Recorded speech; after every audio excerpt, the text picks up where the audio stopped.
What up, aficionados? This one, the GOAT makes begrudgingly. This is a very special video. I get asked all the time about my opinions on the Christopher Nolan Batman Dark Knight trilogy.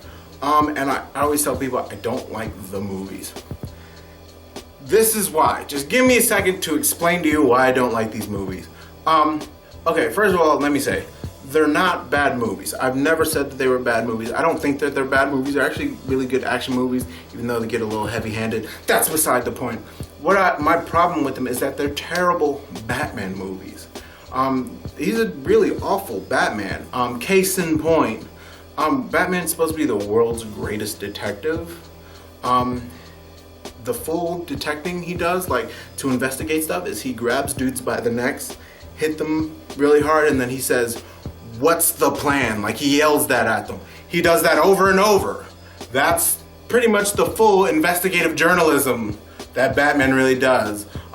That's not Batman at all. There should be clues, there should be a case. And if, you know, when you think about it like that, everybody's plot kind of falls flat because of what's going on. They really have to stand out. Every bad guy has stood out in the open and said, "I'm right here," for him to go and take him out. There isn't anything where he really does anything that's Batman worthy. He can fight and he looks good in the suit. What they did great was set up the people around Batman. Case in point, Lucius Fox, who's never come up in the old movies, but in the comic book, he's such an important character because Bruce Wayne is the head of the company. No one ever thinks about who's running the company when Bruce Wayne is not there. Like Captain America, the first Captain America film, I didn't like because it wasn't a good Captain America movie. The new one, it's totally a Captain America movie. Batman has not done that. It's a dude dressed as Batman fighting crime. He was actually kind of psychotic more than anything else, and it was just daddy issues and a horrible voice. For a Batman film, they were really bad. They were really awful. But actually, for an action film, for how it was written, it was good.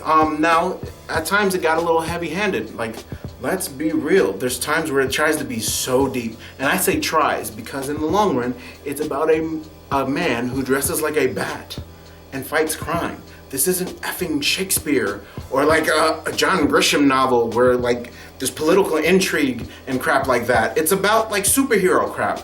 Case in point, if you watch the third Batman movie, the one with Bane in it, there's a point where Batman and Catwoman are fighting on top of a roof. That scene looks so silly with them in costume and everything. It doesn't look, it pulls you out of the universe. It looks kind of goofy. If you were somebody in their house across the street and you were you were drinking a cup of coffee and you looked out your window and saw it, you'd be like, what the hell is going on? You wouldn't even think that Batman and, knowing that stuff exists, like it really looks stupid. But, I mean, the acting is good. It's just, and they're written okay.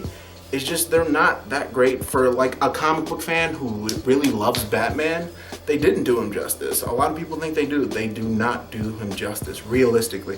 If you think about what Batman is, world's greatest detective, sniffing out the bad guy, an impending doom that comes over all the bad guys, the tricks and the glamour of it all, that's Batman. The movies don't have that crap. He knocks out lights with these big clunky metal things that he made in his basement, and I don't know, to a point it almost looks sad if it was really realistic. Yeah, I'll say it, and that's why they're rebooting the whole thing with the whole Ben Affleck thing, because you know what? If you put that Man of Steel Superman against the Dark Knight trilogy Batman, Superman's gonna win every time. And it's not, and at least for us as fans, for us to really accept it, be honest with me, they have to be kind of in an equal footing like they are in the comic books. You can kind of see why both men are important. If you look at both of those characters, you can't. I mean, he got beat up by Heath Ledger at one point, and he got beat up by Bane. He didn't just get beat up by Bane. Bane whooped his ass. And then he got stabbed in his ribs by Marion Cotillard. And I know, it's Talia al Ghul, my ass. Like, they're okay movies. They're good movies. It's just, they're horrible Batman movies. Let's be realistic. Let's jump off the dick. I'm so sick of everyone, he's the best Joker ever. Oh, come on. Like, those movies are not, like, the greatest movies ever. But they're fun, and they were what we needed. We needed that reboot. We need that breath of fresh air. But they weren't what they probably should have been for it to be a real Batman flick.